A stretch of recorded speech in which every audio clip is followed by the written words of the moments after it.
sëñ Fallou ni ko dama xam ni li ngay xëccoog Senghor li la sa baay joxal la ko gënal waaw mu ne ko boo ko gañe woon it danga koy bàyyeeg ñu topp ci sa gannaaw waaye doo fi toog mukk di gouverner réew mi sëñ Fall wax loolu sëñ Cheikh sëñ Fallou ni ko man li ma metti mooy buñ ko teeloon a yëkk doo joteeg Senghor waaye danoo jékki-jékki rek dégg coow la ca marché ba sëñ Cheikh ni ko ñaare nag bu nu doyloo seen xalaat ak seen ñaan du ñu tàggoo mu ne ko moo ne waaye wax nga dëgg de relation yooyu li ko boole woon ak ñoom mooy kenn ku nekk bëccëg dikk na nga yéene ko jàmm yéene mu nekk sa doom waaw maa ngi koy nettali sëñ Moustapha bi nuy ñëw ma ni ko alxaaji Saïd Nourou Tall dafa daan téye ci loxo sëñ Cheikh bu dikkee ci jabaru gouverneur général ni sëñ Cheikh jox ko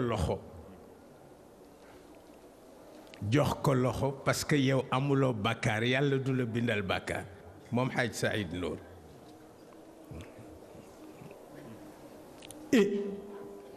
yooyu mooy relation yi nga xam ni moom la ñu am maa ngi wax ni mës na def benn xasida ci alxaaji Abdoul Aziz moom sëñ Cheikh waaw alxaaji Abdoul Aziz dafa tabe woon waaw tabe ba lu mu yendoo joxe jot gont koo joxe ba ñépp ni ko nag xanaa njabootu Cheikh El Hadj Malick yaa ci gën a tabe mu ne am naa doom ju ma gën a tabe muy Cheikh Tidiane waaw ndeysaan wax ko ma ne dinay faral di wax moom sëñ Cheikh nee na lu mu mënul maye yàlla bu ko yàlla jox waaw waaw lu mu mënul a maye nee na yàlla bu ko yàlla jox waaw tabaarakallaahu mag ñi soppal ko seen bopp waaw soppal ko seen bopp kenn ku ne la la war ci sa digganteeg moom nga def ko Xaaji Saïd Nour dafa feebar ba hospitalisé ñu war ko opérer bët yi sëñ Cheikh ni ma dama bëgg nga dem seetali ma ko te bu la kenn gis ma ni ko am mën naa fa dem fajar balay waa hôpital di xëy si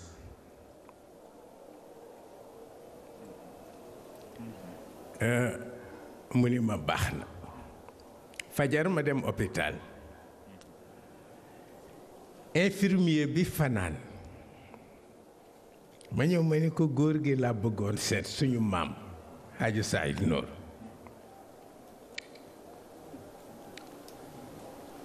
mu ni ma est-ce que yeewu na dafa teel mu ni ma est-ce que yeewu na ma ni ko est-ce que nelaw na mu ni xaaral ma seet mu dugg ci chambre am ñëw ni ma yow li nga waxoon moo am góor gaa ngi toog ci kaw lal bi yore kurusam ma ni ko waaw kañ ma ñëw dugg moom Hadji Saïd Nour ci nit ak sëtam dafa daan def fu ma nuyoo rekk daf may wax Maodo jox ma lex bi ma matt ko waaw jox ma lex bi ma matt ko ma ne maam boo ma mattee ma fayu waaw noonu ma ni ko sëñ Cheikh moo ma yónnee woon dinaa la seet si mag ñi am nañu ci moom confiance waaw yàlla ko defal waaw ay tamit wax dëgg yàlla kenn ku ci nekk jox na la sa cër kenn ku ci nekk jox na la sa cër waaw ñoom mag ñooñu nag ñoom la yonent bi nàmpal sallallahu alayhi wa sallam waaw ñoom la yar ci keppaaram waaw tabaarakallahu sëriñ Moustapha wax na sëñ Cheikh ni ko tabaarakallahu yónnee nañu fi ay teraanga bu jógee ci état bi sëñ Cheikh wax ni bu ngeen demee ngeen sant leen waaw wan leen ni gis nañu ko ñu ngi leen di ñaanal yàlla di leen sant bu baax a baax ñu wax Madické ak délégation bi mu àndal ñu ngi leen di sant tabaarakallah jot nañu participation yi ngeen def yëpp bu ngeen demee ngeen santal nous le président de la République avec ses collaborateurs moom pour ñun du un président de la République c'est un frère c'est un ami waaw loolu la seq ak sëñ Cheikh Tidiane Sy waaw waxtu wu demee kër sëñ Cheikh mook sëriñ bi ñi ngiy jaabante diggante bibliothèque bu sëriñ bi ak cuisine bi waaw bu amee dara lu muy lekk moom du ma wax président Ablaye Wade mais bu amee dara lu muy lekk moom Ablaye Wade mook sëriñ bi ñoo koy bokk te ca cuisine ba lañ leen di servir waaw pour wan la ne am na relation yoo xam ne boo ko xasee ba am ak nit mais moom la ñu am ak tous les leaders waaw moom la ñu am dañu bëgg nag wax dëgg yàlla réew mi yàlla def fi jàmm waaw yàlla def fi jàmm dafa am baat bu sëñ Babacar Sy tagge woon lébu yi ndakaaru yi mais c'est valable pour tout le monde sëñ Babacar dafa waxoon ni pencum lébu ne mën nga fa dégg saaga nee na du seen défaut seenug njàmbaar la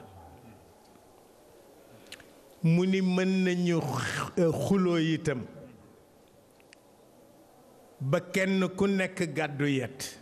mais nee na bu dara desul lu dul ñu dóor yet wa rekk ñu rus ko ndax koo gaañ yaa koy seeti ëllëg ndax li ngeen bokk waaw gis nga Sénégal ñépp a bokk ay maam ñépp a bokk ay maam moo tax koo gaañit yaa koy seeti ëllëg te am na loo xam ni politique jaru ko waa jaru ko mukk rekk bàyyi xel ci yu bare tabaarakallaahu yàlla nag boroom sutura la bu bëggee jàmm am waaw kon yàlla nu yàlla taxaw ci biir ak ci biti sëñ Moustapha Seyyid Cheikh Ahmed Tijani fu ñu koy xaar kenn ku mat place ba nekku fa dafa tolloog ndigal nag ndigal la tudd dafa ma yónnee ndaw démb ni ma naa ko wuy si tey bi ma ñëwee mu ni ma dama bëggoon rekk wax la ni damay am ngànt ma bëggoon bu ngoonee rekk dinaa wax su papa Malick ngeen demal ma Tiwaawan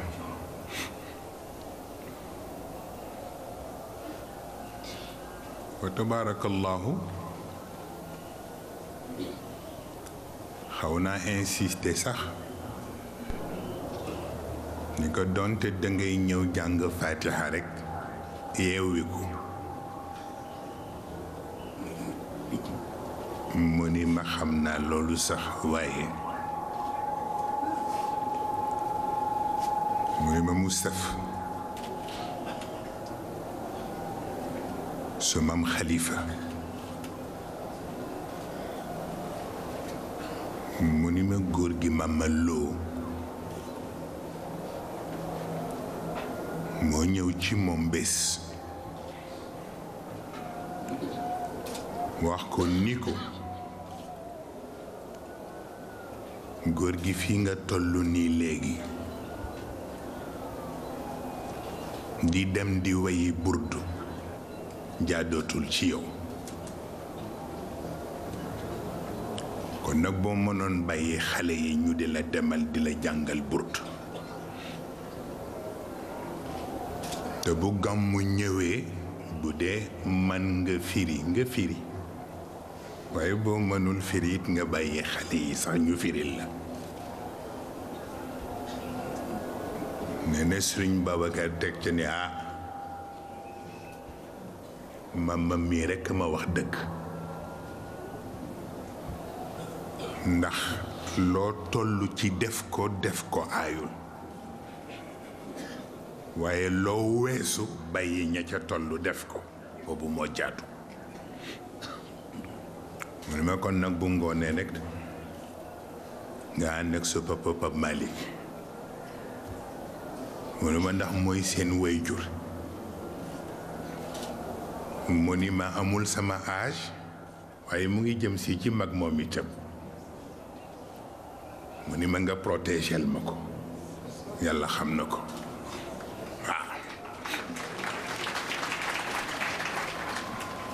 mu am lu mu feddali ndax bari ki démb ci 11h mana alxemes yaakaar naa ni mbokk mi ma ci doon waxtaanal mu ngi toog ci tànt bi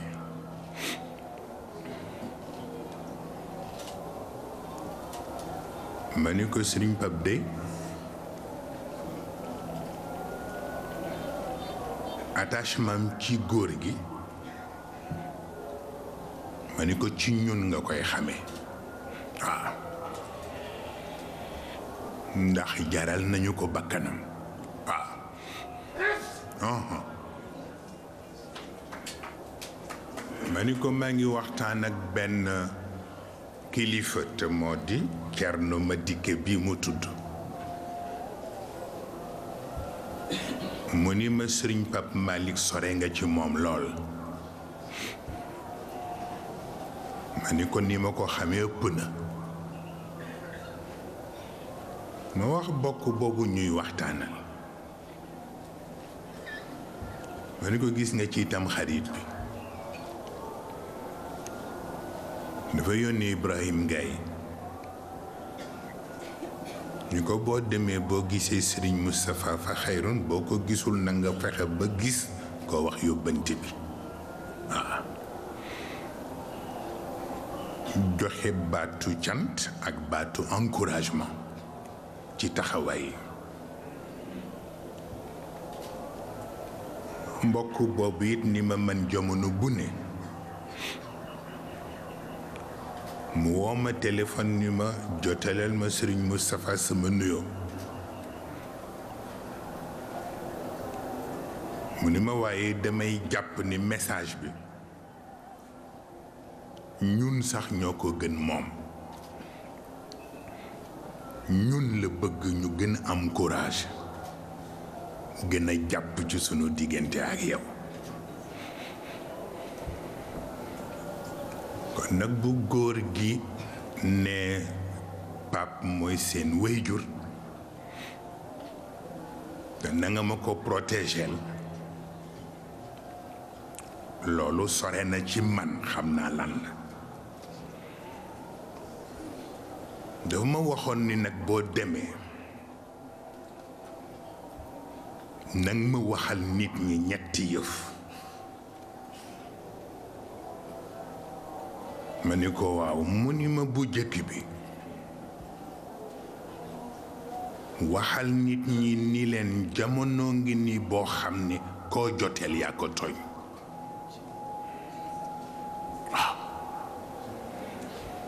ndax jamono jaxasoo na jaxasoo gu nga xam ni ku yëbu xam sa bopp rekk te xam looy def waa koo joteel yaa ko tooñ ki nga jàpp ni yaa ko tooñ nag dootoo xalaat mu tooñ la waaw mu ni ma boobu mooy bu jëkk bi mu ni ma bu ñaareel bi moo di Sénégal bu jàmm amul am na lu kenn mënul sotal mu ni ma te mag ñi dañu daan def bu ñu ñëwee ci kër fekk ñu taaj ndën bu ñu la wooyee ni la bismillah ci ndën li mu ni boo dul lekk sax nga ni na ci jàmm bare waaw mu ni ndegam ndën nag la ñuy jàpp ni bu ci jàmm barewul du man njariñ boroom rawatina ak réew mu ni kon nag réew mi nañ ko jàppe ndën bu ñépp war a jariñoo te ñaan na ci jàmm bare waaw mu ni ma kooku mooy bu ñaareel bi mu ni ma bu ñetteel bi nag ma ni ko mu ni ma waxal njaboot gi nañu dëgër te nañu taxaw ndax fi ñu teg seen tànk foofu la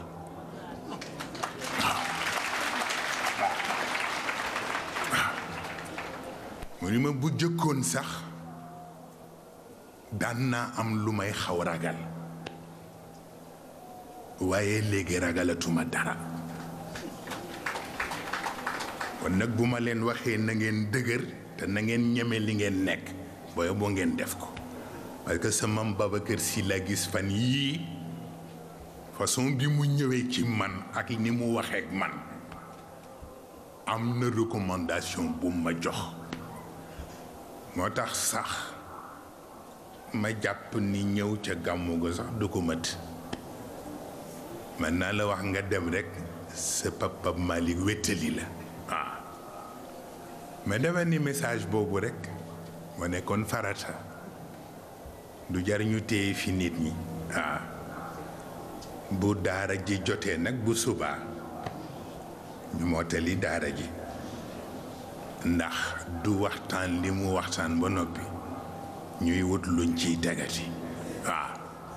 ndax mooy way jur te yàlla ba ñuy booleeg moom boobu nii lañu toll wa tabarakallahu te wax naa leen ko ci ay daje mu wax ma ba tey ni waxuma seen baay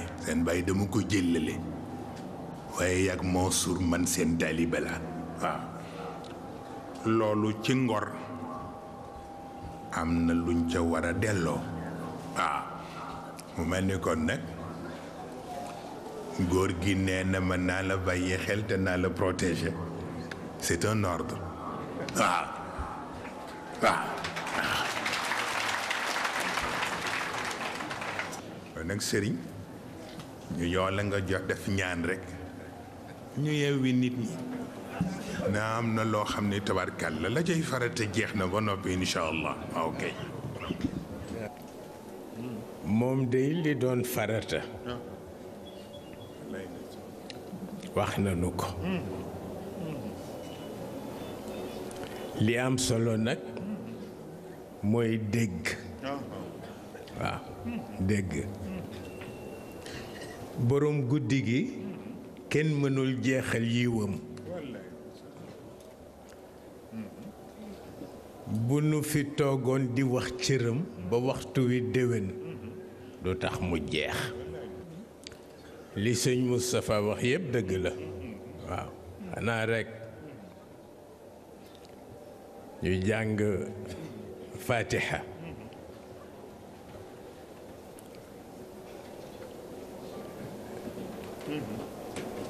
jàng kursi yu jàng kursi yu ñetti yoon waaw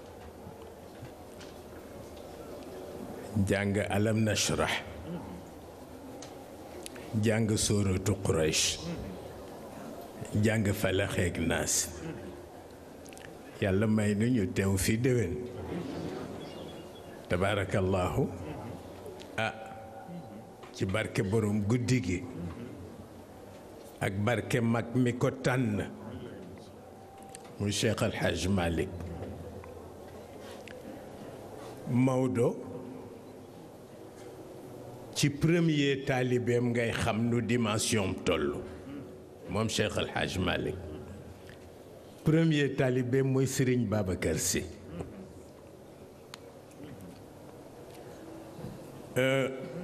dafay wax ni dafa daan wax moom Serigne Babacar nee na keroog bi seen maam génnee àdduna nee na ki ma digal lu ma jariñ nee na mooy góor gi ma jama jóob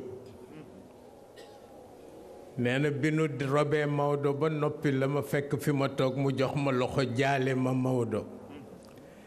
ni ma maa ngi lay ñaan bul konte ci kenn ku dul borom bàmmeel bu bees bi muy Cheikh El Hadj Malick waaw nee na góor gi ma jama ko wax góor gi ma jama mooy maamu colonel Massar Diop moo jur baayam waaw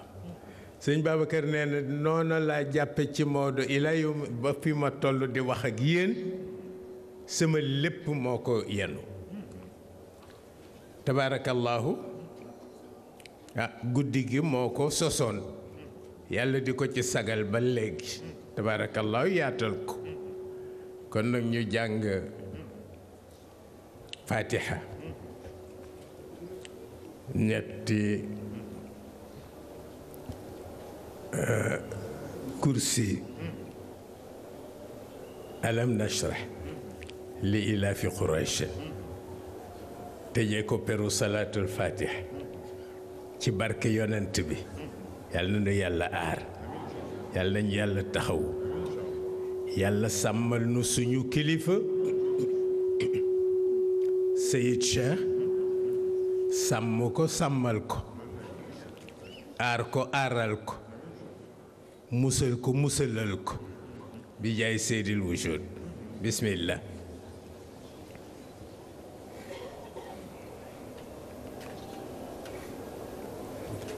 te ngeen bañ fàtte kursi yu bismillah okay. Assalaamu aleykum wa rahmatullahi taala wa barakaatu.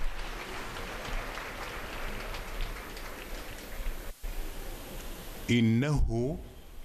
shaa al-mawla azza wa jal an tajtamia ala shaxs wa ala shaxsiyati sayyidina Muhammad sallallahu alayhi wa sallam. Yonent bi li mu rawee ñi ci des du fii fële la.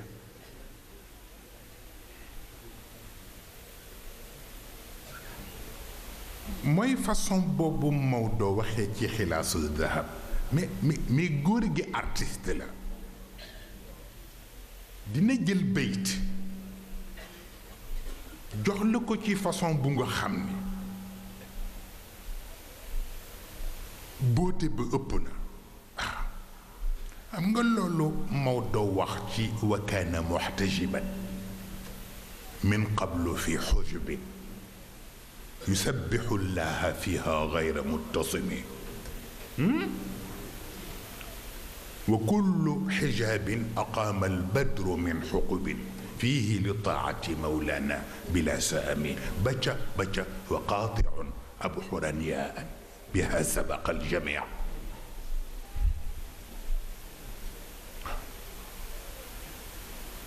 ñi ñoo tudde champion yi surtout champion olympique yi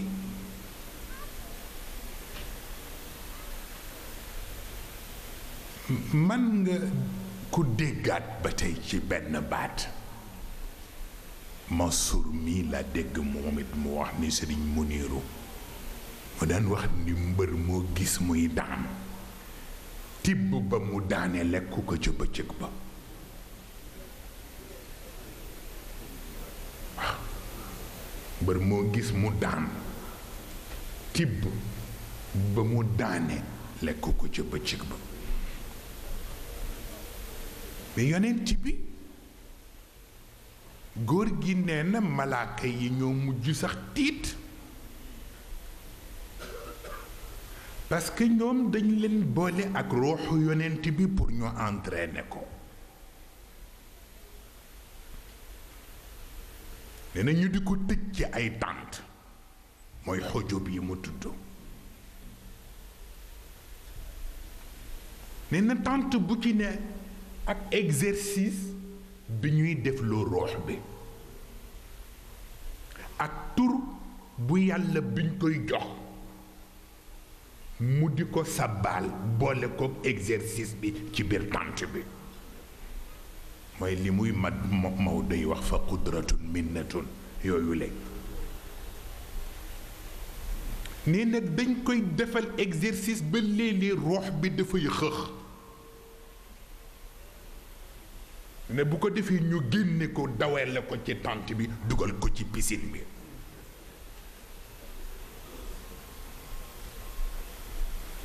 ne ne piscine yu nga xam ne benn bu ci nekk bu ñu doon wut ndox mu ko remplir juróom-ñaari géej yépp dinañ leen ca def te du fees benn bu ci nekk te ruuxu yonent bi dana ko féey booleeg tur ya muy ànd di def tasbix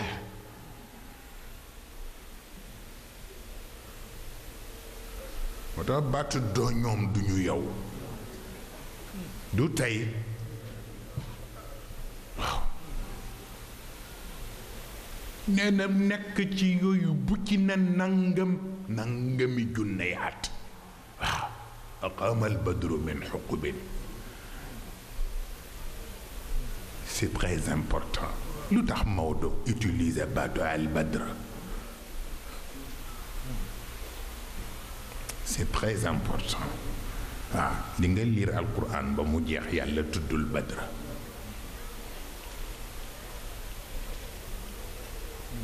di nga lire alquran ba mu jeex presque tuddul baatu hilaal xanaa ci beneen façon yasalunaka anil ahilla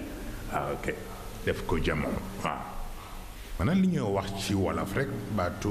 weeru badar waaw waaye bu ñu fàtte ni weer la ñu njëkk a tudd soog ni badar waaw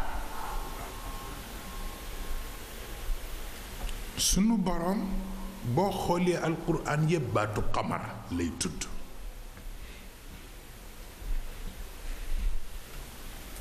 wal qamara qaddarnaahu manazil waaw laa ilaha illallah yàlla toujours le juste milieu rek moo ko intéressé gis nga hilaal buñ ko séenoo ba ni feeñ na rek ñépp dem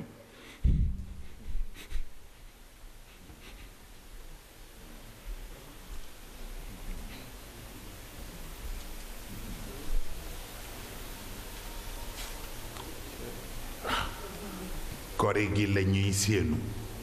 koor gi la ñuy séenu gàmmu gi la ñuy séenu ana weer wi tabaski bi la ñoo séenu ana weer wi ma nga ne ku ne ni anamu jeex na buñ ca tegee bët rek pare nañ ca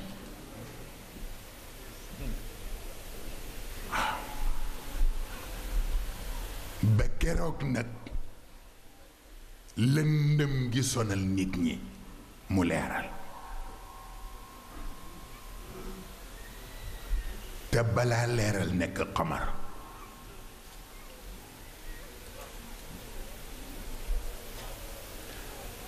moo tax bu paasee xamar nekk badra rekk ci wàcc la jëm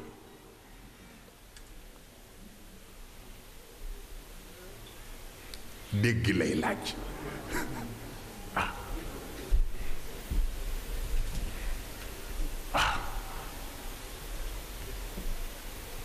ndax bu nekkee badr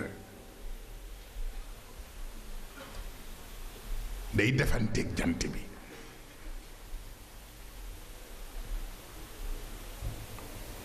xaw ma ndax dégg ngeen wax bi walla déet ndax bu nekkee hilaal day daw balaa génn jant bi dugg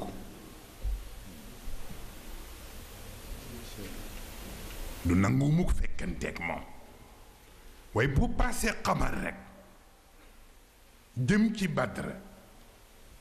bu yeggee ci badr dootul daw jant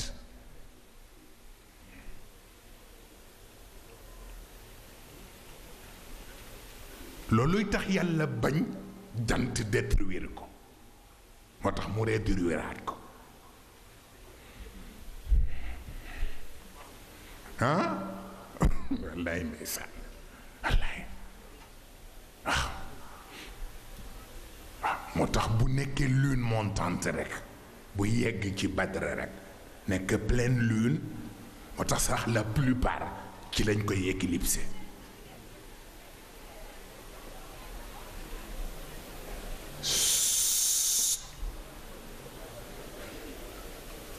ba jàmm la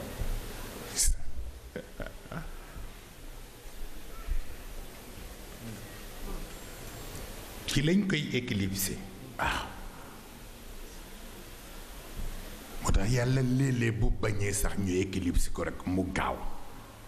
ñu wàccewaat ko mu nekk lune descendante ba delluwaat nekkaat hilaal ñu ni xëy na ok njàng la waaw waaw moo tax kon bu ko Maodo tuddee aqaamal badru min xuqubin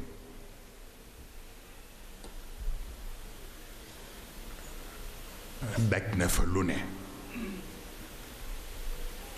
waaye ba mu mëtalee préparation ya entraînement ya purification yi ñu koy seet minute par minute ba ñu jublu ci bind jasaduhu taahir damay wuutal ko koor boo xam ni dana dëppook roox boobu ñu entraîné moo tax n'importe qui mënul woon jur yonent bi am na koo xam ni du ko jug rekk nekk seen ndey moo tax léeg-léeg ngi gis ku ci juum am doom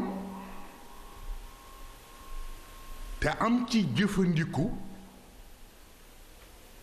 mel ni léeg-léeg nga am loo ko mettital sax wane ni yaa ko sañ parce que yaay ndeyam fekk li nga xamul mooy juróo ko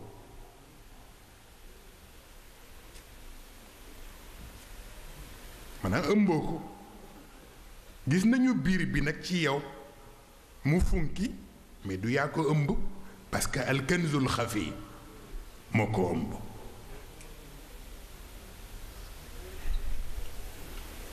am na ci ñu nga xam ni sax léeg-léeg ci jinne yi ñu préparé ak rawaxaan yi ñu préparé ñooy introduire ci sa biir pour ëmb leen parce que sa biir yow rekk kese kese amul condition yi war a daje pour ëmb leen moo tax mu jar di tey waaw moo tax min xiiratin karamin lil xiiratil karami waaye li ci yéeme mooy lam tazal fi damairil kawn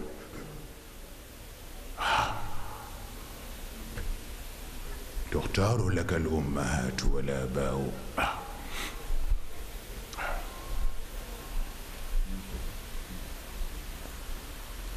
chaîne boobule ñépp di ay génie góor jigéen yonent yépp kenn ku ne am na koo gën waaye am na ku la gën ba mu des kenn mooy Muhammad Rasulallah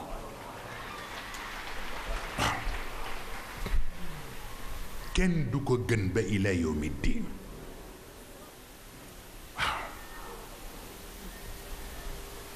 ndax moo ubbi te moo tëj te ku njëkk a yeewu borom ndekki nag da ngay tëddaat waaw loolay tax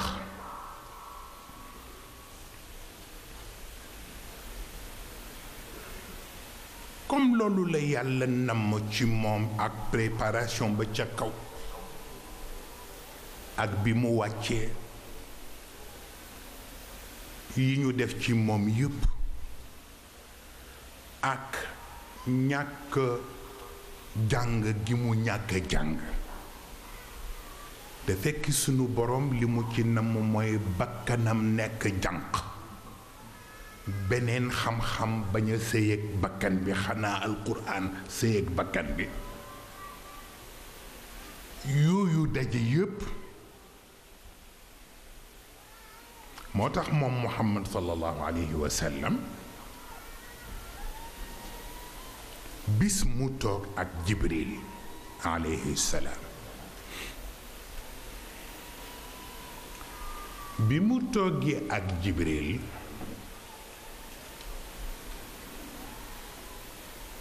di waxtaan ak Jibril parce que ay copains lañu woon léeg-léeg yàlla daan na yebal Jibril mu ñëw du sax ñëw pour indi wax yu day ñëw rekk pour waxtaan ak yonent bi comme ay copains fi ñuy waxtaane jékki-jékki beneen malaaka di wàcc yonent bi xool ci kaw rekk seen benn malaaka buy wàcc mu xool kanamu Jibril mu soppi ko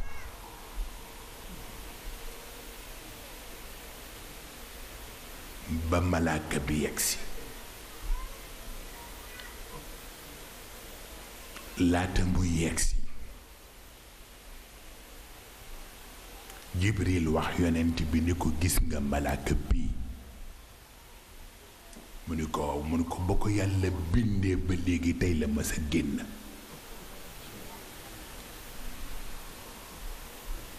kon li ko yàlla yónni rëy na ndax li ñu prévoiroon mooy du génn mukk te as-saa taxaw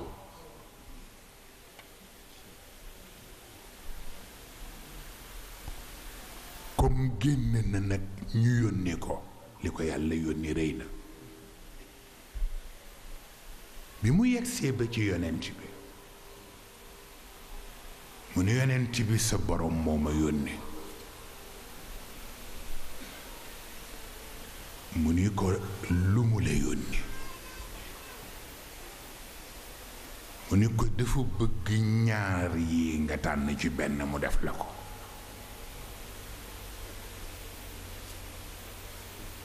mu ni ko ñaari yan mu ni ko benn nga nangu cumuler nubuwa ak mulk walla nga nangu cumuler ubudiya ak risala benn nga nekk malikan nabiya walla nga nekk abdan rasula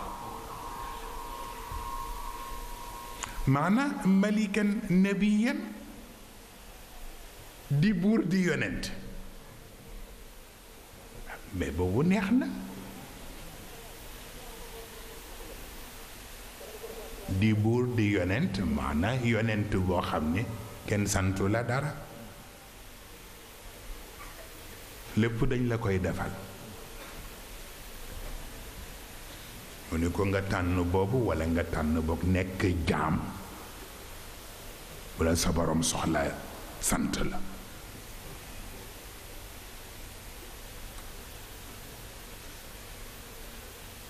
mu mel ni dafa gàtt ci tànn bi Jibril bis ko mu xam ni ci piis bi li mu ko wax mooy bul jël bu jëkk bi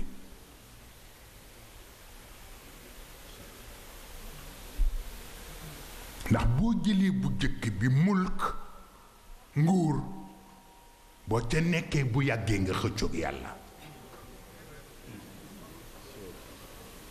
te naka ngay xëccoog yàlla te yenu nubuwaam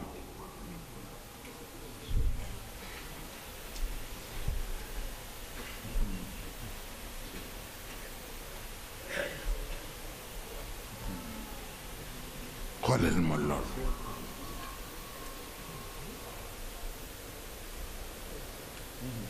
mu ni ko kon nag tee ngaa jël njaam gi bu soxlaa yónni la ndax fu mu la yónni moo lay gunge ndax wa huwa maakum aynama kuntum du problème mu masaafa du problème mu makaan du problème mu zamaan ci xaal foo tollu ci xaal moo ko yow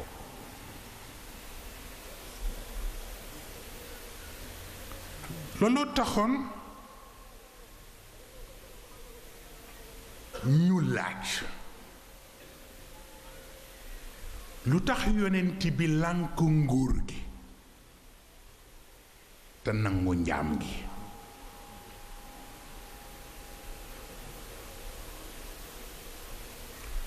mu dellu ci li góor gi waxoon ni bàkkaaru sharia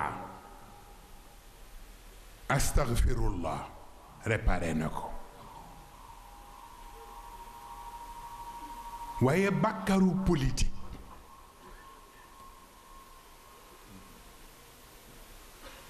nit mën na am siècle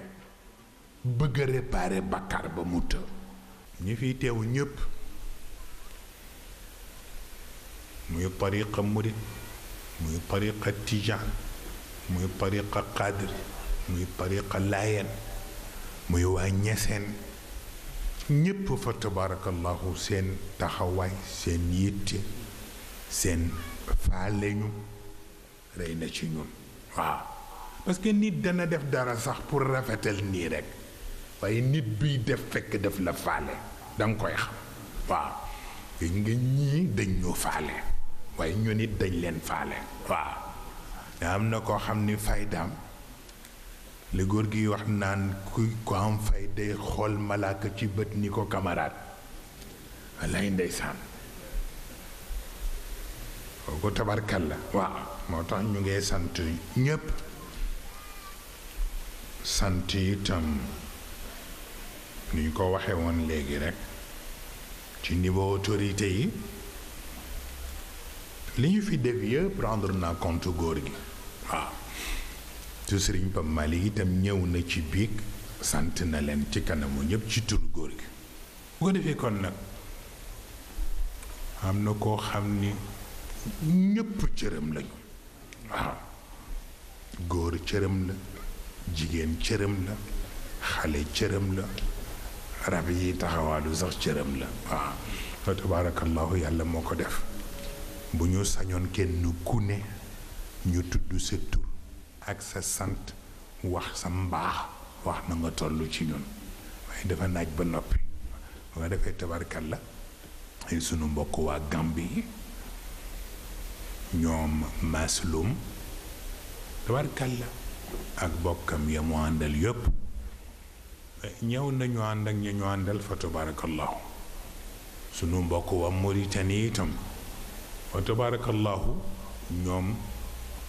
sëriñ rendre nañ ma compte ci seen gise yéen Lamine ak ñoom waaw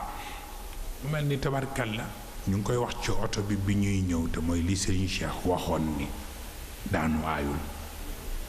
daanu ba ñu jóg rekk moo bon waaw te ku juddoo ci biir ban doo bañ a fënd waaw su ko defee kon nag yéen a ko moom amu ci lenn lu ma moom man yéen a moom yépp kenn du yàq sa yëf te kenn du topp détail ba ñu tardeel la waaw daayira bii man la ko yàlla séddee waaw pour wax la moo tax sax gis nga ci wàllu doxal kilifa fokk nga seet façon bi nga koy doxe ndax détail bu ndaw mën na jur erreur bu rëy te fekk nañu ko doxe la nga dafa am benn ndaw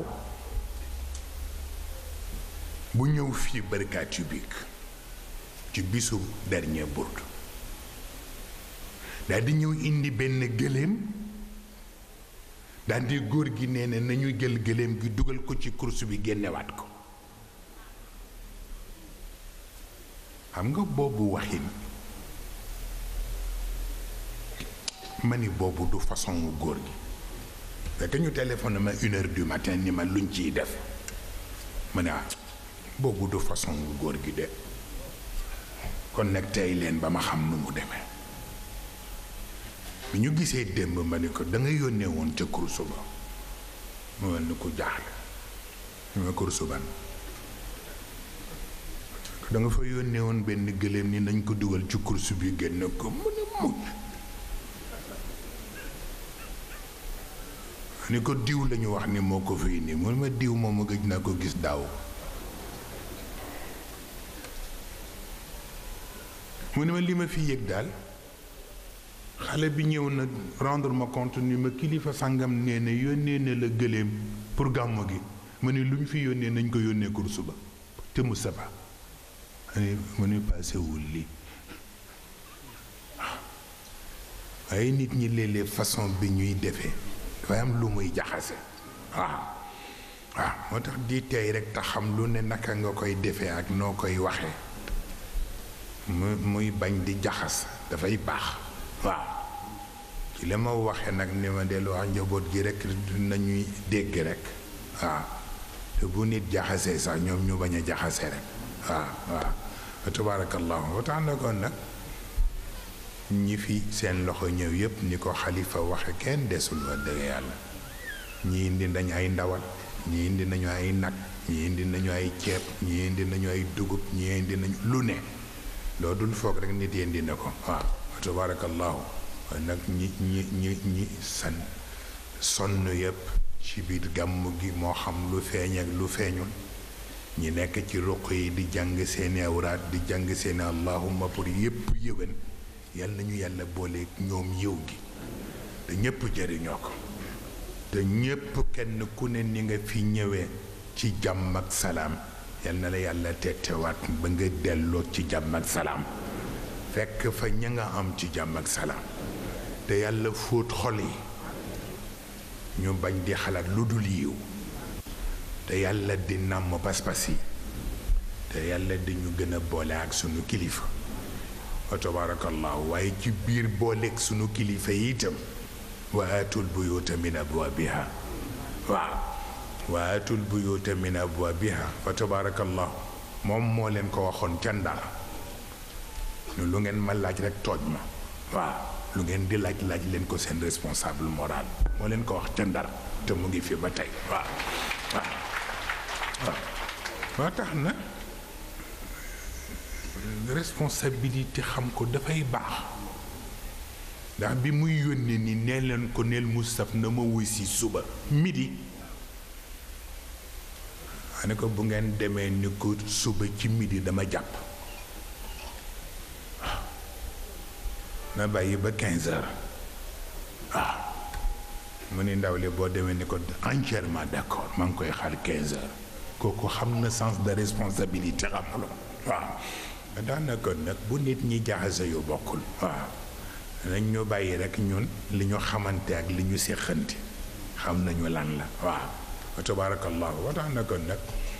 yokk yeeg yokkaat yeeg ku ne commenté fii waaw nee na góor gi kay dégg naa nee na lii nangam waa am na démb ñuy war nit ñi naan moom kay ku yóbbu déglu guddi góor gi dana fi wax lu nga xam ni waa na góor gi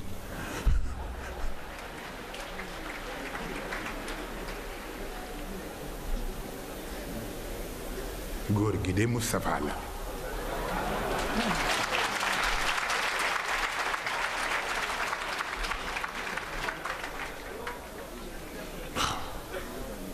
ma daan na kon nag dañoo bàyyi noonu rek soo defee te ñuy ñaan rek tey bàyyente xel rek tey rafetal rek kenn ku nekkit ka nga mën a xettali ba nga suqali ko xettali ko ba nga suqali ko waaw ndax kenn bëggul ñàkk waaw seytaane nag dafa bari doole comme ni ko Sëriñ Pape Malick waxee biig te dara toogul te yonent bi dafa wax bu garaaw nee na fabriquer noon moo gën a yomb yar soppe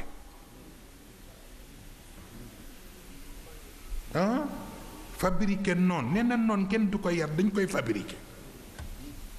nee na fabriqué noonu moo gën a yomb yar soppe waaw ba tax na kon nag kenn ñaanul yàlla am noonu doonte mënoo ko daw ndax sëñ Babacar Si moo daan wax ku ne ni ma sopp naa la moom a gën nga ni ma bañ naa la waaw waaye ko sopp na la waaw man ku ma bañ sax sopp naa la waaw daa sama xol bi fu ñuy bañe moo fi nekkul waaw lay ndeysaan waaw waaye li ma soxna na fi mbay wax démb ni ma sëriñ Moustapha xam nga lan moo neex mooy ku la gis daaw mu ni ma buuree ne bu la gisaatee kanam nga mu gisoon rek lay gisaat waaye xawma leneen fa tabaarakal xëy na sama défaut la peut-être léeg-léeg sax nag ma tukkuleere mais loolu nag sama responsabilité la waaw sama responsabilité la waaye tabarkal la bu ma sañoon kenn du am problème waaw naka nag ku dara déranger wala am lu la dab wala am lu la xosi moo xam lu jóge ci ñun wala mu jóge ci mission bi nga muñ ko rek daa am ni li ñu doon bëgg rek mooy lu la jagal ak lu la répareel waaw boo defee kon nag yal na yàlla boole ñu defal yiw yal na yàlla defal ñu sutura yal na ñu yàlla defal tawfiq kenn bañ a di fàtte ñaan yi ni mu ko waxee wax na ma ko démb ni ma fan mu saf fan yi li ma ñaan mu ni ma moo escanté sama yaram bi waaw moo escanté sama yaram bi ba moo tax sax ma ñaan ngànt ni ngeen may ma ba beneen waaw tax na tubarkalla kon nag ñu continuer di ñaan rek waaw sama mbokk bopp bi Mohamed Lamine waaw léeg-léeg ñuy tooñante yu bare waaw ndeysaan léeg-léeg mu lakk ma xasaniya waaw ma lakk ko xasaniya mais à notre façon boo ko defee tabarkalla rek tooñante waaw waaye léeg-léeg ñu bàyyi xasaniya bi nag dem ba ci wolof yi boo defee wolofu naar yu rafet lay doon saxiñ bi mën a sopp naa la de waaw lay ndeysaan man dama la sopp lool lay ndeysaan waaye koo sopp na la lay ndeysaan wallaay bi xiir yaakil xiir yaakil aafiya lu dëgg ba mu am benn mbokkam boo xam ne daf ko entraîné ci yëf yi yegg na ci sax jamono yi yëpp façon bi yëpp mooy xalila yahuja wanzila bi tiwawuni tiwawunu fiha alyumnu lilmutayamini waaye bu koy wax ak waxinu naar boobu di ko bamtu fama taara fiha tairun mutashaimun walakinaha dhatu tuyuri almayamini جزى الله سفنا بلغتنا لأرضها أتم جزاء من جزاء السفائن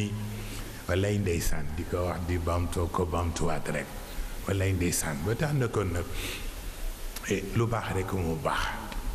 comme nag dama waroon boole guddi gi ak bëccëg bi te mujj ma def guddi gi wallaay ndeysaan ñu dem ba guddi wallaay ndeysaan wallaay wane ni rekk soofooñu waaw wane rekk ni soofooñu waaye fa tabarakallahu yéen itam soofu leen ma wallaay ndeysaan waaw ku sawar ci toog ak yéen la waaw ni mënoon naa am sax tey ngant waaw waaye dama sacrifié wu waaw ba ñëw waaw Mansour mi naan ma gis nga ba ñoon ñu naan ma nee na nga waxtaan rek moo tax ma tardé bi waaw la ma daloon daaw lay bañ mu dalaat ma waaye fekk na tabarkalla yëpp yiw la kon nag ñu ngi sant ñëpp waaye tabarkalla bu sëriñ jógee rek santal ma ñëpp ci niveau daayira bi waaw ñëpp ku nekk ak domaine ba nga yor waaw ba ca institut ba fa tabarakallah waaye ci biir loolu nag ngeen jagleel sant bi Maxtaar Njaay waaw mook délégué ak ñi ñu àndal wa tabarakallah koo xam ne luy ñëw yaa fay jiitu te bu noppee ñépp dem nga des fa kooku fa tabarakallah ku la ñaanalul xamul lu xew waaye ku ne loo def yàlla gis na ko sa kilifa gis na ko yàlla mi am fay yàlla na boole ñépp fay leen defal ñépp sutura defal ñépp tawfiq ñu ngeen nuyu sunu njaboot yu ndaw yi sunu kade yeeg kadet yi tabarakallahu ñoom ñëpp ànd ak sang yeeg yépp kenn desul fu nit mën a nekk fa tabarakallahu yal na yàlla yokk yiw te yàlla def gudd fan te yàlla def tawfiq yàlla saafara jàngoro yi daa maa ngi jot kayit léegi ñu ni dafa am ñu feebar di ñaanlu amit ñu bëgg a jël tariqa bi xanaa kon ñi bëgg a jël tariqa bi bokk ñu tàllal seen loxo ñu jox leen ko bu ñu paree ñu joxe dog rek ñu ñaan ñépp dugg ci biir ñi bëgg diplôme yal na leen yàlla jox diplôme ñi bëgg place yal na leen yàlla jox place ñi seen këyit takk ca étranger yal na yàlla tàgganti ñi bëgg a tukki te li bëgg war a daje dajeegul yal na leen yàlla jox lu yépp daje te yàlla yombal seen yoon te lewatal ko wa tabarakallahu ñi bëgg a ubbi ay commerce yal na yàlla jox leen lu tax seen commerce barkeel yal na yàlla mottalil ñépp ñi nekk ci sëy yal na yàlla barkeelal leen seen sëy te yàlla jox leen xolu muñ ndax sëy yombul de wàllu ñaan yi nag ñu joxante fatiha ndànk rek ndànk falaqi ak naasi ayatul kursi juróom ñetti di ilaafi qurayshin ak ñetti salaatu ala nabi ñu def ko hadiya yonent bi dugal ci ñaan yépp ak yéene yépp waaye bala ñu koy def ci biir cant gi dama am sama wëllëre bu nga xam ne mbaa xam ëpp na ñu ko wax Abdul Wahab bile nekk fële ca Orka di fa liggéey waaye tabarkal la mësuma gis nit ku yiw teey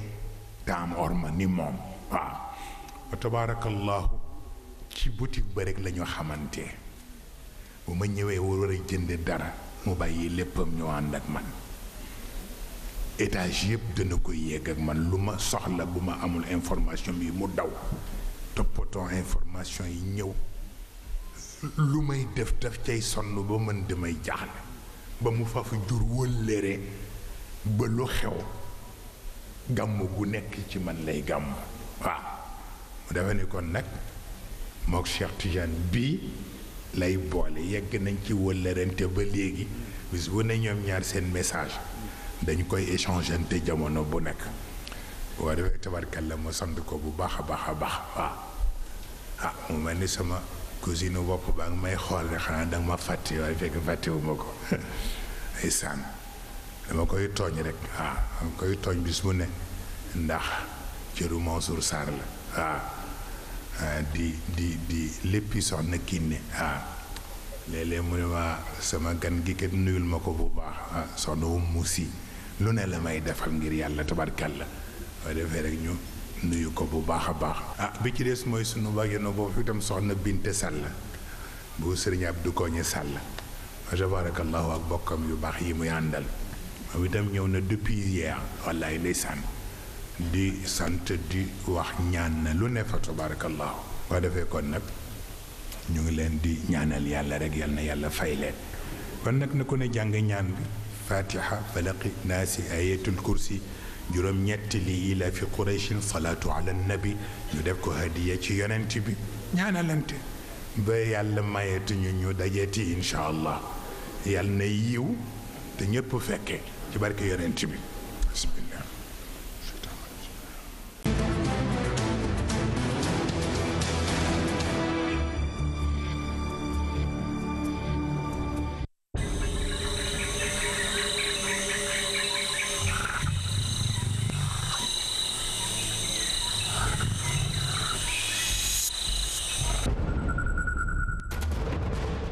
Lac de Guiers numéro 2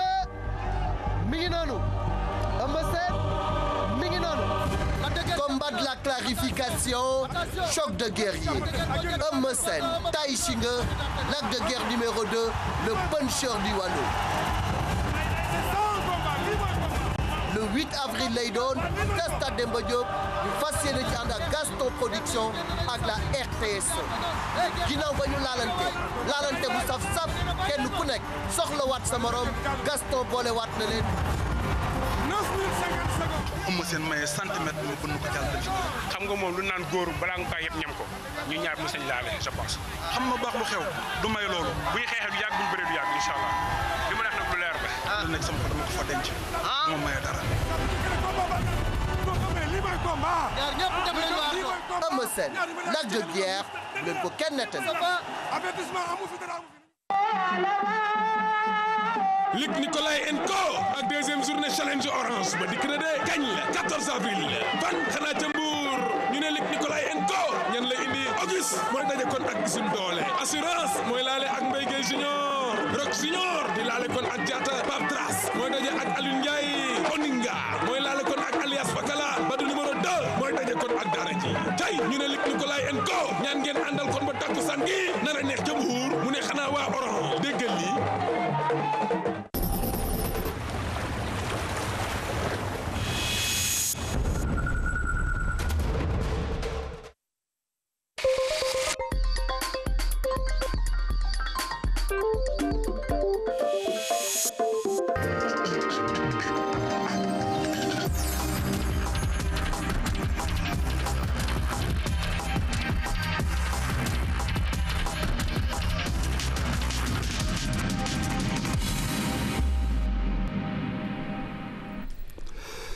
Mesdames et messieurs, bonsoir et bienvenue dans cette édition du soir. Merci de choisir la RTS pour l'essentiel de ce qui fait l'actualité au Sénégal et dans le monde. Et c'est parti. Le président de la République a respecté sa promesse de campagne. Macky Sall a associé les alliés du second tour dans la gestion des affaires de l'État. Les coalitions et mouvements de soutien figurent en bonne place dans le gouvernement d'Abdoul Mbaye. Sa présentation est de Sama Mangane.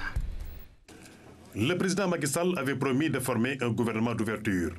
Une promesse tenue, puisque acteurs politiques et société civile figurent dans le gouvernement dirigé par Abdoul Mbaye. La coalition Benno Siggil Sénégal, regroupée autour de Moustapha Niasse de l'AFP,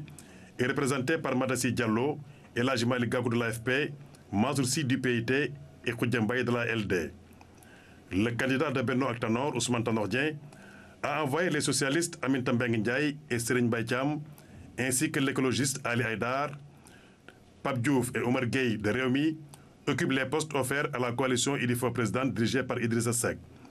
Youssou Ndour du mouvement Fekke Mathi Bolé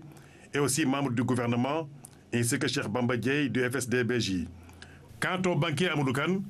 il n'est pas connu dans le landerneau politique. Aly Ngouille Ndiaye et Ibrahima Sall ont rejoint Macky Sall avant l'élection présidentielle. Le reste du gouvernement est composé de militants de l'APR. Des ruptures dans le gouvernement dirigé par Abdoul Mbaye, surtout par rapport au choix des hommes et des femmes qui le composent, des personnalités choisies du fait de leurs compétences. Ibrahim Mboup s'est intéressé à certains d'entre eux dans cet élément que je vous propose de suivre. Une équipe de 25 membres pour faire face aux urgences de l'heure. Un attelage gouvernemental avec des politiques et des technocrates, des compétences avérées et certifiées qui ont le profil de l'emploi. Pour être bref, l'homme qu'il faut à la place qu'il faut. Petite revue de détails. Au ministère de l'économie et des finances, on retrouve un banquier, Amadou Kane, actuel PDG de la BICIS, ancien responsable du département Afrique de BNP et Paribas. Le nouvel argentier de l'État du Sénégal capitalise une expérience de 30 ans. il a les compétences requises pour gérer les finances publiques. Tout comme Eva Marie Kolsek à la santé. Elle est la première femme sénégalaise agrégée de médecine en 1984. 7 ans durant, elle a dirigé le département des politiques, stratégies et recherches de l'ONU-SIDA avant d'être directrice exécutive du programme Rollback Malaria. Ingénieur paysagiste, diplômé de l'École nationale des travaux publics d'Alger, Cheikh Bamba Dièye atterrit, lui, au ministère de l'Aménagement du territoire et des collectivités locales, un domaine qu'il connaît bien, où son expertise pourra être valorisée. Même cas de figure pour Ali Haïdar, l'un des 100 écologistes les plus influents de la planète, selon le quotidien français Le Monde, un défenseur convaincu de l'environnement. L'écologie et la protection de la nature, c'est son dada. Lui, sa passion, c'est le sport. Son nom, El Hadj Malick Gakou. Il est désormais chargé de mettre en pratique la politique sportive du gouvernement. Ancien président du Guédiawaye Football Club et candidat malheureux à la présidence de la Fédération sénégalaise de football, El Hadj Malick Gakou est un homme du sérail. Un homme du sérail qui va siéger au Conseil des ministres aux côtés de l'artiste planétaire Youssou N'Dour, en charge du département de la culture et du tourisme. Sa célébrité et son carnet d'adresses seront sans doute mis à profit pour vendre la destination au Sénégal. Ils sont 21 ministres à occuper pour la première fois un poste ministériel. Parmi ces nouveaux collaborateurs directs du président de la République, comptent 3 femmes et 18 hommes moins bien connus du public sénégalais. Voici un élément sur les nouveaux ministres de la République, nouveaux dans le vrai sens du terme. Eric Nimadi. Sur la liste des 25 ministres du premier gouvernement de Macky Sall, on note 21 nouveaux ministres. Il s'agit de M. Alioune Badara Cissé, ministre des Affaires étrangères et des Sénégalais de l'extérieur. Cet avocat et homme politique est le bras droit du chef de l'État depuis de longues années. Ancien adjoint au maire de Saint-Louis, le premier des diplomates sénégalais a étudié les droits aux États-Unis et a enseigné l'anglais. Autre fidèle parmi les fidèles du président de la République a occupé pour la première fois une fonction ministérielle, Mbaye Ndiaye, un expert du processus électoral aux commandes du ministère de l'Intérieur, militant PDS et maire des Parcelles Assainies jusqu'en 2008, le natif de Ndjoup dans le département de Fatick et jusqu'à sa nomination, le directeur des structures de l'APR. Comme Mbaye Ndiaye, Aminata Touré est une fidèle de Macky Sall, dont elle fut directrice de cabinet. Militante de longue date des droits de l'homme, la nouvelle garde des Sceaux, ministre de la Justice, a travaillé au Fonds des Nations Unies pour la population FUNIAP, basé à New York. Le nouveau ministre des Forces armées est un ancien séminariste qui a fait ses études primaires au petit séminaire de Ngazobile. Dr Augustin Tine est diplômé de chirurgie dentaire en 1979 à l'UCAD. Native de Fandène, dans la région de Thiès, elle a travaillé pendant 15 ans à l'hôpital régional de Kaolack. Membre depuis 25 ans du Conseil national des chirurgiens du Sénégal, Dr Augustin est le coordonnateur de l'APR à Thiès. Comme le Premier ministre, Amadou Kane est banquier de renom, le ministre de l'économie et des finances et jusqu'à sa nomination, le PDG de la BICIS et le président du conseil d'administration de la Bourse régionale des valeurs immobilières. La soixantaine, le natif de Thiès capitalise plus de 30 ans dans la haute finance. La surprise du gouvernement est sans doute Youssou N'Dour. La star planétaire est aux commandes de la culture et du tourisme, deux secteurs importants de notre économie. Artiste, musicien et homme d'affaires, le natif de la Médina a sillonné le monde entier et obtenu de nombreuses distinctions. Une expérience qu'il mettra sûrement au service de la culture et du tourisme, dont il est désormais le premier ambassadeur à 52 ans. Le ministre de l'Éducation nationale est un économiste qui est aussi diplômé en sciences politiques. Originaire de Darou-Mouhty, le petit-fils de Mame Birahim Mbacké a d'abord été militant du parti PVD de Modou Kara avant de fonder le Modèle. L'ancien DG du groupe Djily Mbaye, constructeur des immeubles Faisal et FAD, a pour mission principale sauver l'année scolaire. Benoît Sambou est aussi un proche du président de la République. Le natif de la Casamance, devenu ministre de l'Agriculture et de l'Équipement rural, était un militant du Djeftiel avant de rejoindre Macky Sall dès les premières heures de l'APR. Le ministre de l'Urbanisme et de l'Habitat est une militante de la LDMPT du professeur Bathily. Cette Saint-Louisienne de 58 ans est titulaire d'un doctorat en géographie et d'un DEA en aménagement du territoire de l'Université de Paris 1, Panthéon-Sorbonne. Ancienne syndicaliste, Madame Baye a été directeur de cabinet au ministère de la fonction publique. Ingénieur spécialiste des questions de transport et ayant de bonnes connaissances en matière d'urbanisme et d'environnement, Cheikh Bamba Dièye est l'unique candidat à la présidentielle à entrer dans le gouvernement. Le ministre de l'Aménagement du territoire et des collectivités locales est député à l'Assemblée nationale et maire de Saint-Louis. À 53 ans, Mor Ngom, ingénieur en construction civile, est le nouveau ministre des Infrastructures et des Transports. Le natif de Ndangalma, dans le Baol, est diplômé de l'Institut de Dakar, l'ESPT de Paris et l'Université de Québec à Montréal, où il a obtenu un MBA en marketing et en gestion commerciale. Il a également été président de la haute autorité aéroportuaire de l'aéroport Léopold Sédar Senghor. Ali Ngouille, un autre ingénieur membre du gouvernement. Le ministre de l'Énergie et des Mines est aussi un diplômé de 3e cycle en finance aux États-Unis. Ancien directeur du crédit à la BHS, Ali Ngouille, petit-fils d'Albouri Ndiaye, est pionnier du microcrédit dans le Jolof, où il est actif dans beaucoup d'autres domaines. Dr Ali Koto Ndiaye, en charge de la jeunesse, de la formation professionnelle et de l'emploi, est âgé de 49 ans. Docteur en pharmacie, le natif de Fatick s'engage en 2007 auprès de Macky Sall, dont il devient l'un des plus proches collaborateurs à la mairie de la capitale lucine. Homme de sérail en quête de résultats dans le domaine du football, El Hadj Malick Gakou est très impliqué dans le milieu sportif. Le nouveau ministre des Sports et dirigeant de club, le GFC, est ancien vice-président de la Fédération sénégalaise de football. Jusqu'à sa nomination à ce poste, le diplômé en sciences économiques était le président du conseil régional de Dakar. Le remplaçant du professeur Amadou Tidiane Ba à la tête du ministère de l'Enseignement supérieur et de la Recherche est un très proche du secrétaire général du Parti socialiste. Serigne Mbaye Thiam, 55 ans, est natif de Keur Madiabel et expert comptable de l'État français.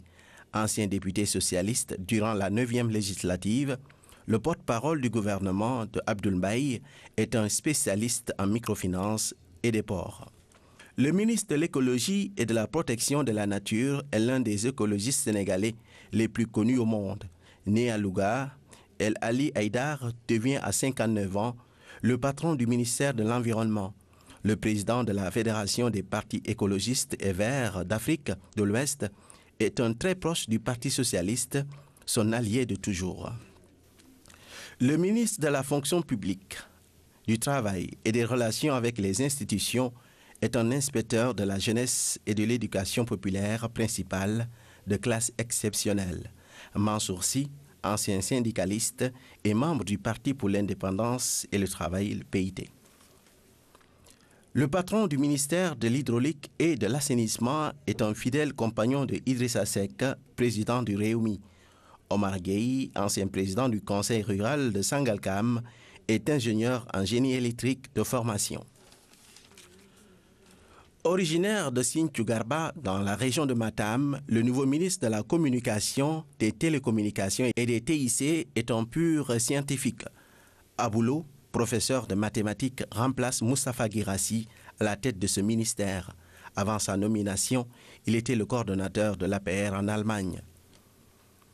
Abdoul Daouda Ndiaye est aussi originaire du nord du pays, membre du gouvernement.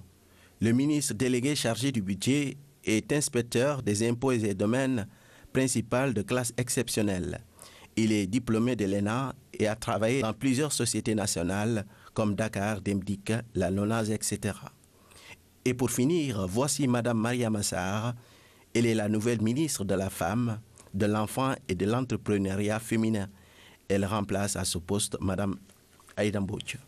Bon travail de synthèse et de recherche signé Éric Nimadi. Le nouvel attelage gouvernemental compte 25 ministres, dont 6 femmes, des femmes aux compétences avérées, même si la part belle ne leur a pas été faite. La liste de ces femmes nous est dressée par Fanta Badji. 6 femmes sur 25 ministres. 3 d'entre elles ne sont pas en terrain inconnu pour avoir été ministres dans les précédents régimes. Pour elles, c'est le grand retour. Aminata Mbengue Ndiaye, militante chevronnée de la cause féminine. Elle a longtemps porté le combat pour l'amélioration des conditions de vie des femmes, notamment lorsqu'elle gérait le ministère de la Famille sous l'ère de Abdou Diouf. Originaire de Louga, une zone sylvo-pastorale, Aminata Mbengue Ndiaye a en charge le ministère de l'élevage.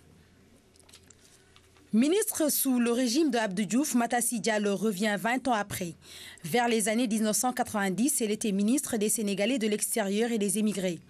Dans ce gouvernement d'Abdoul Mbaye, elle se voit confier le département stratégique du commerce, de l'artisanat et de l'industrie. Matassi Diallo est aussi connue pour son militantisme et son engagement pour la promotion politique des femmes. Une autre qui revient aux commandes, il s'agit de Eva Marie Coll Seck, médecin spécialiste des maladies infectieuses. Première ministre de la Santé du premier gouvernement de l'alternance, elle reprend ces départements qu'elle avait bien gérés et réformés. Eva Marie Coll Seck a aussi siégé au niveau des instances internationales comme l'ONU-SIDA et l'Organisation mondiale de la santé.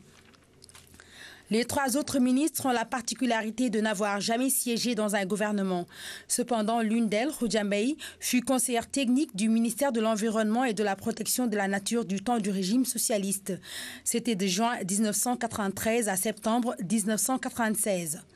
Elle reviendra ensuite en 2000 après l'alternance pour être directrice de cabinet du ministre de la Fonction publique. Khoudia Mbaye est le ministre de l'Habitat et de l'Urbanisme.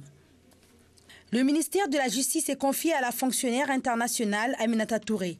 Elle aussi est dans son élément pour avoir toujours lutté pour une justice sociale.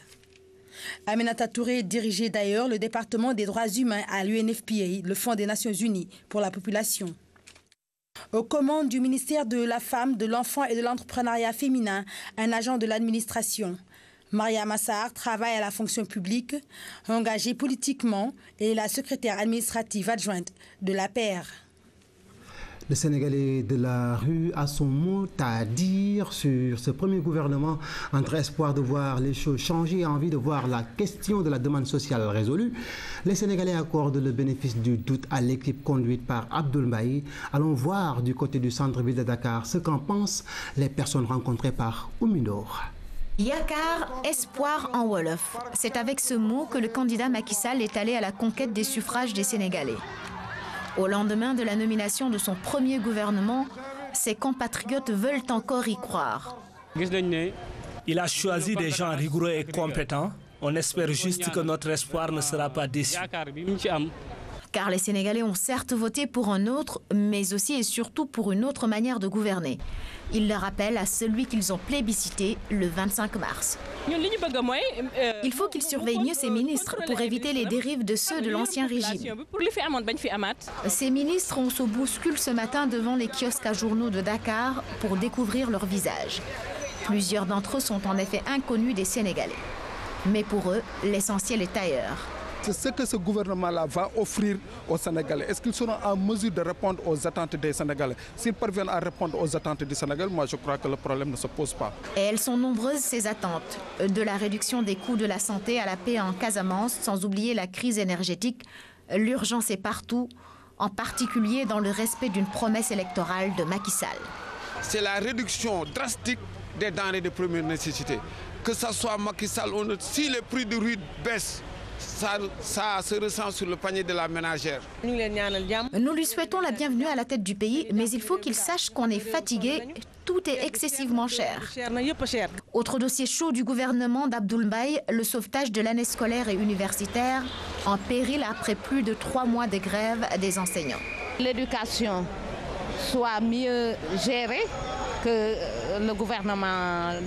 passé. Le président doit veiller sur l'éducation des étudiants parce que nous rencontrons d'énormes difficultés. Vous entrez des fois dans les chambres où il y a 12, 13 étudiants à l'intérieur. Eux, ils ne peuvent pas étudier correctement. Bref, le premier gouvernement de l'ère Macky Sall n'aura pas le temps de chômer.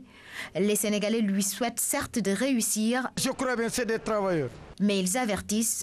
Les longues périodes de grâce sont révolues au pays de la Teranga. Que Dieu les aide. Le pays de la Teranga où les hommes entrent et sortent dignement dans l'histoire, c'est le cas avec les deux premiers ministres qui se passent le témoin. Entre le sortant Maître Souleymane Ndéné Ndiaye et l'entrant Abdoul Mbaye, le 9e étage du building administratif a été le lieu de la passation de service. Des moments empreints d'émotion. Synthèse de Maman Moussagna. 5 avril 2012, 17h30 à la primature. C'est l'arrivée d'Abdoul Mbaye. Le nouveau chef du gouvernement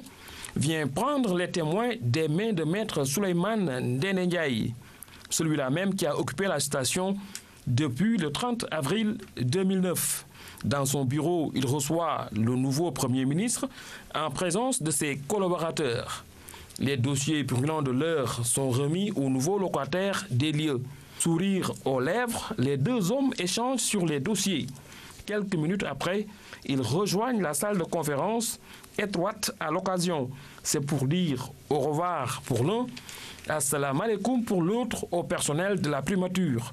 Ensuite, direction l'ascenseur pour le rez-de-chaussée. Sur place, une foule de journalistes, reporters, photographes, caméramans attend pour immortaliser la scène. Poignée de main, accolade, prière pour quelques secondes. Et voilà, le 12e Premier ministre de l'histoire du Sénégal quitte le building administratif. Le 13e PM de l'histoire du Sénégal entre pour démarrer une nouvelle ère, succédant ainsi à de grands hommes comme Mamadou Dia, Habib Thiam, Abdou Diouf. Et puis ce communiqué de la Direction générale des élections dans le cadre des préparatifs des élections législatives de 2012, le directeur général des élections convie les partis et coalitions et de partis politiques à une réunion ce vendredi 6 avril 2012 à partir de 11h30. La rencontre se tiendra à la salle de conférence du ministère de l'Intérieur au 4e étage. Signé le directeur général des élections,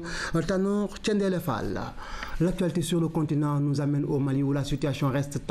encore très confuse. Le chaos règne toujours dans le nord. Pendant ce temps, la CEDEAO est toujours en conclave à Abidjan pour discuter avec la junte d'une prochaine levée des sanctions. Mais en attendant, le calme est de mise à Bamako.